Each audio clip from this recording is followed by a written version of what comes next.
ఇష్టముతో ప్రేమతో సంపూర్ణమైన ప్రేమతో దేవుణ్ణి చేస్తే దేవుడు మన ఎడలో చేయలేనంటూ కార్యమేమి ఉండదు.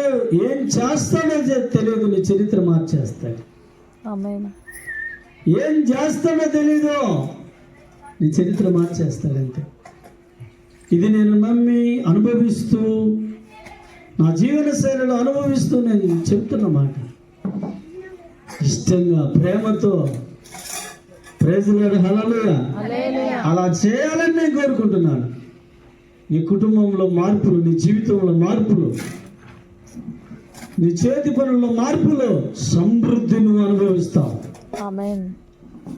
ప్రేమతో చెప్తున్నాను, సమృద్ధిని నువ్వు అనుభవిస్తావు. ప్రైజ్ గాడ్, హల్లెలూయా. మొన్న చెప్పిన వాక్యాన్ని కొంచెం పరిపూర్ణతలోని తీసుకొచ్చాను.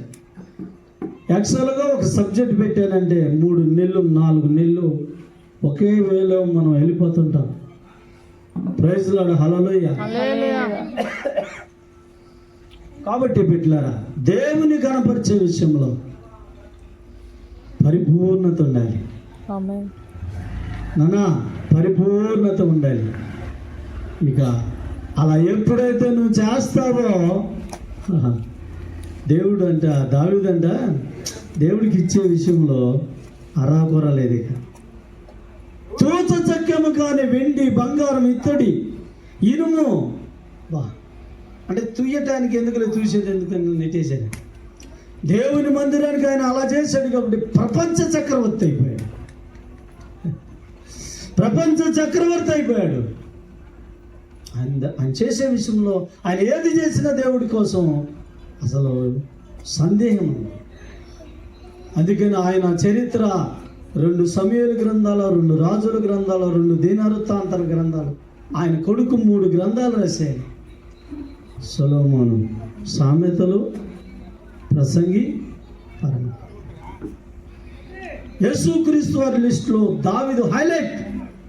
దావీదు గుడారం, దావీదు తాళపు చేతులు, దావీదు చిగురు.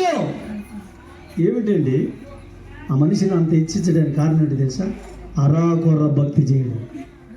ముగిస్తున్నాను నేను.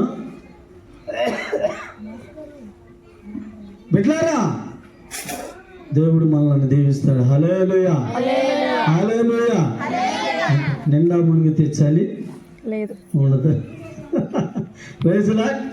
ఈ సమయంలో అక్కగారు కొన్ని నిమిషాలు, ఒక 15 నిమిషాలు వర్తమానం, తర్వాత హీలింగ్, అంటే దేవుడు తనకు ప్రేరేపించిన విధానం హీలింగ్ పరిచయం చేస్తారు. తర్వాత ఆ ప్రార్థన ముగించి ఒక 20 నిమిషాలు ఇక్కడున్న మీ అందరికీ మీ అవసరాతలా ఎరిగి స్పష్టంగా చెప్పి మీకోసం ప్రార్థన చేయబోతున్నారు. మంచిది. ఈ సమయాన్ని అక్కకు అప్పచెప్తున్నాను. రండి. Praise lord.